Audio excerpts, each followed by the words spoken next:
All right, Jim. I got to jump in here. And first of all, I want to thank both of you for having repeated that information for an Amber Alert in actually Earthling English. I because know. I don't know if you guys actually heard. We don't get to hear it. We just know that it happened, but I've heard them before. Well, I went through several incarnations here. First, there was a tweet that was on at least 2 minutes before the alert was mentioned.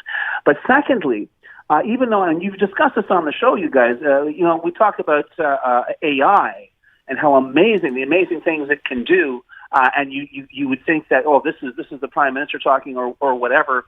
The alert that came out referred to Quebec Provincial Police, as far as I can tell, as Sudoku Quebec, okay?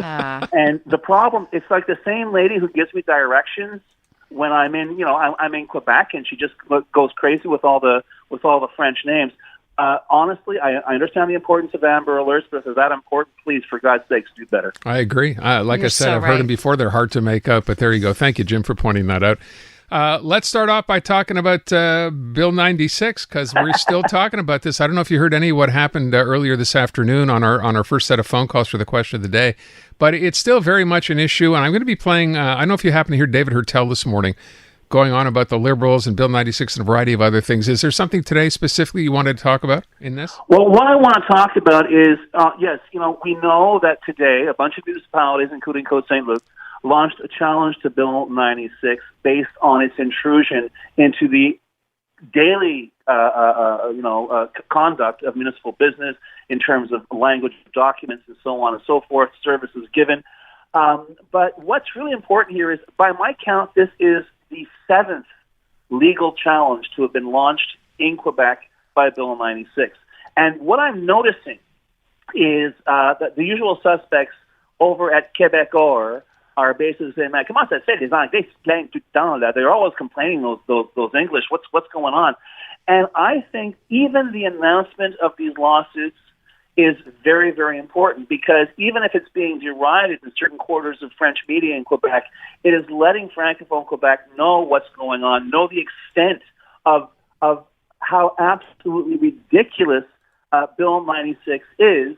And I think it's very, very important that this message get out, because let's face it, the biggest ace in the cards being held by Francois Legault and company when it comes to Bill 96 or any other of its discriminatory illegal laws can be summed up in 2 words, and that's Justin Trudeau. Normally, prime ministers would kind of frown upon legalized discrimination, but the Trudeau government has gone so far as to include Bill 96 in the Official Languages Act. So we're looking at essentially perhaps an antidote to the absolutely abject political cowardice that's being exhibited by the government, and certainly as well by the opposition parties in Ottawa. This, and I don't think it's a Hail Mary. I think, let me take a line from you, Aaron. Maybe I'm being naive here, but I have a suspicion that most Francophones, if they knew the details, they wouldn't get passionate about it. They just roll their eyes and go, well, no. And I think that's really the case here. So, the more the merrier. Yes, these cases have to make their way through the courts. No, they will receive absolutely zero support from a federal government, which seems, I think, to have a certain amount of myopia when it comes to the application of the Canadian Charter of Rights or the Canadian Constitution in this country. But by all means, we have the Quebec judiciary challenging it. We have a group of lawyers challenging it. We have teachers, the Quebec English School Board challenging it, municipalities. The list goes on.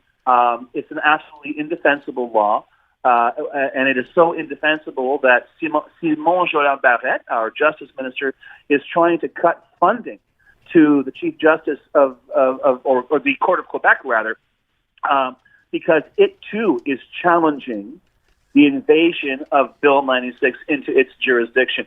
That's what we've come to. So, there's a lot going on. It sounds like we're a bunch of whiny crybabies, but the fact of the matter is we've got to get the message out, and I think the more people who realize, no matter what language they speak, how absolutely ridiculously absurd, petty, and vindictive these laws are, the better. Hear, Okay. hear. Here, indeed. Although it was interesting hearing from our listeners earlier when we asked, we had a caller who basically said that as Anglophones, we need to do a better job. She said that we tend to come across as entitled crybabies. And she did call back and sort of mitigate that reaction a little bit, but all of that to say that we had most people saying, no, we're totally justified. And I kind of think that we still could do a little bit better. We could make more of an effort, and we could perhaps be a little more sympathetic to Francophones while continuing to fight the good fight for ourselves. But that doesn't seem possible. Tell you, Natasha, I don't think Francophones need our sympathy any more than Anglophones need Francophone sympathy.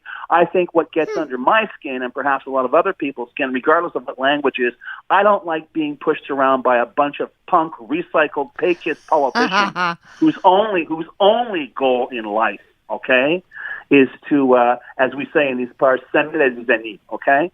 Without a boogeyman, without an adversary, without a threat, okay? François Legault is just another recycled PEC cabinet minister who's trying to get as much as he can out of Confederation without having the courage, the political courage, and indeed perhaps the moral courage to actually hold another referendum on stuff. Yeah, but holding that threat over our heads collectively here with, every time there's something asked of the federal government that Quebec doesn't get, and this was the thinking, Jim, going in, once we began to realize how the CAQ government was going to act, this is maybe all being set up to eventually get to the point, and I know he said, no, that's not what we aim to do, of being able to come to the point where they could in fact introduce that question by saying, look, we've asked this from the feds, we're getting nowhere, it's time for that question. Do you believe that or not? Here's what I believe. What I know for a fact is that you and I had this conversation a while back, and my attitude is very, very simple. François Legault governs by a poll, governs by advisors, and quite frankly, I think he is spending a lot of time believing his own PR. You want to hold a referendum, hold it in 6 months, hold it in a year, bring it on. And see how many, even of your supporters out there in the regions, many of which are in the process of burning down right now, will be joyously going to the polls to vote of taking Quebec out of Canada. And imagine if that had happened now, there'd be 150 less firefighters in Quebec right now because they have to call on the armed forces for reinforcements. And we will leave it there. I think this whole thing is a gigantic grift, okay? And it is a really clumsy bluff being put together by a bunch of stumbling, half-cocked populist politicians who caught a lucky break in 18, caught a luckier break in last year in terms of having zero opposition to go up against them.